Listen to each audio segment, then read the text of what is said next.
तर गाईस, स्वागत आहे तुमचं माझ्या 10 दिवसाच्या हा ब्लॉगमध्ये। तर आज आपण गेलतो गाडी सर्व्हिसिंगला, पण पेट्रोल काढायचा तर राहून गेला म्हणून बाटली घेऊन गेलतो, पण पेट्रोल काय काढलाच नाही। तर वैतागून मी निघालो घरी, कारण की एवढा वैताग आलता आणि असा ऊन होता काय सांगू तुम्हाला। घरी आल्यावर फ्रेश बीस झाल्यानंतर मस्त चहा बी पिऊन मी मस्त बसलो। मम्मी खोबरा किसाला बसली, दुसऱ्या तोंडाला आलता पाणी, कारण की बनणार होतं मोदक। मग मी निघालो जुन्या घरी, कारण की मोदक तर मला भेटलंच नाही।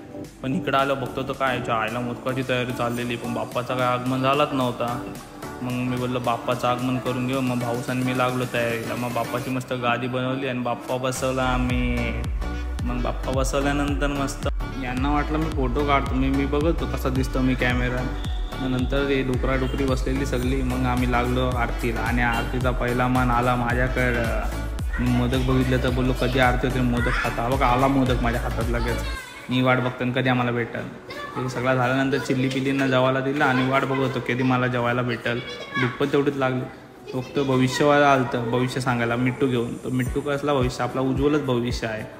मग संध्याकाळी गेलो गाडी घ्यायला, मग गाडी आली आपली मस्त ओके होत सगळा झाला आणि पाऊस पडत होता बघा। मग आता चला भेटूयात उद्या दुसऱ्या ब्लॉगमध्ये। बाय बाय, लाईक करा, कमेंट करा, शेअर करा।